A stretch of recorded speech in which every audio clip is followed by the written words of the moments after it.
Pat, great to see you. First of all, start off some player news, I suppose. Good to get Mateus in through the door for the rest of this season. Obviously, you've seen what he can do, and an important addition, isn't it? Yeah, this year and next season, just a class player, as I said at the time, proven winner, won so many things, and he's 95 caps for Argentina. I think the other side for Tute is you admire all that from a distance, then you bring him into the environment, and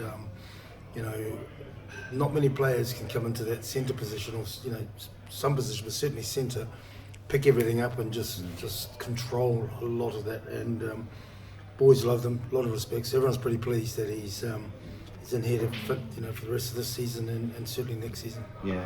On the injury front, Lewis Rees-Zammit, Max Laheath both pulled out last game, of course. So yeah. Is there any update on that? Are they looking good for the weekend? Yeah. Good news, we've got Max Laheath back for selection, George Klosker's back for selection,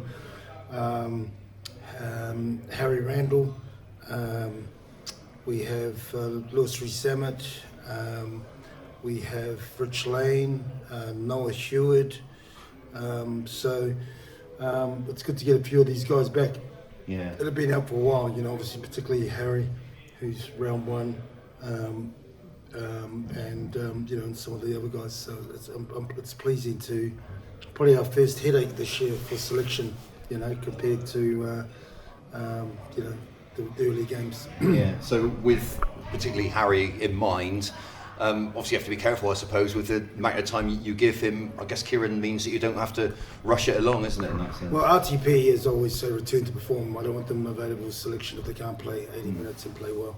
So that's why they do a brilliant job. It's not just to get back and play some minutes, because ultimately every player has to be prepared to play for 80 minutes, and that the decision of the 80 minutes comes down to their bodies or our decisions to change it. So if they're back, then they're expected to go 80 minutes. Yeah, and from Harry, I mean, obviously it's such a key player for you, isn't it, in the way you play as well.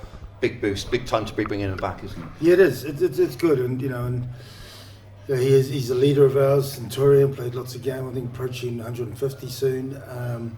But I think the thing that's been really good is Kieran Marmion, we've talked about, has really stepped up and really put some good competition in there. And it's always been competition, because both Kieran and Harry are world-class players.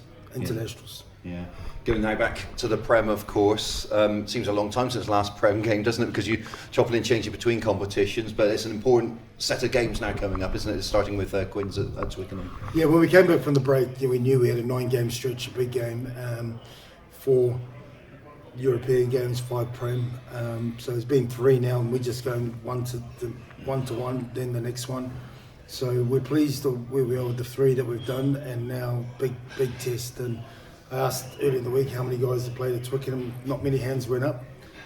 So it's a huge occasion. We know that Quins, I think they haven't lost the last 9 there. They certainly get up for it. So we're under no illusion how tough that's going to be. And they got off to.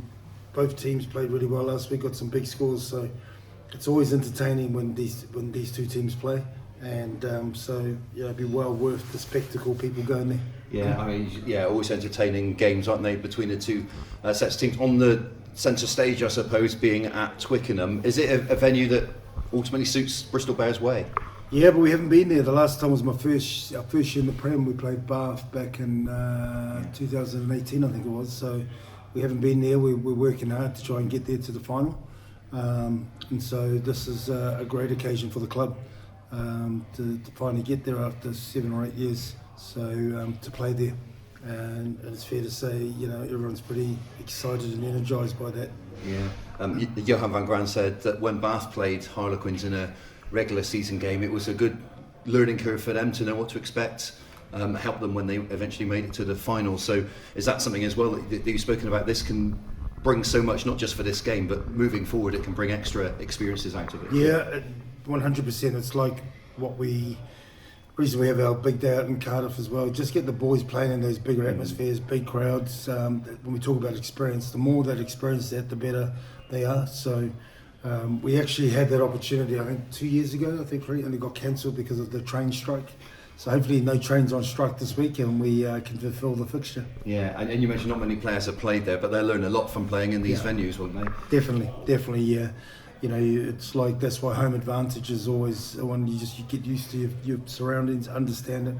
But I think there's the ground, you know, which is the number one place in the country, and then there's the crowd and the noise and all of that. So it's going to hold us in great stead playing there. Yeah, and it's a big crowd as well, isn't it? A double header as well, so should be a good occasion. Yeah, it is. You know, like I know a woman on there first, and you know they're certainly looking for a good performance as well. So we'll.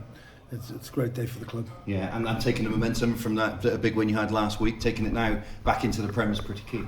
It is. We played some good rugby, you know, for the last 3 games, but we've also played rugby that we know and given us some good challenges and improvements that we make, and we just get back to work. So we always say the outcome will take care of itself. Just make sure our preparation is spot on. Yeah. Good luck, Pat. Thanks, Tom. Thank you. Appreciate it. Thank you. No problem.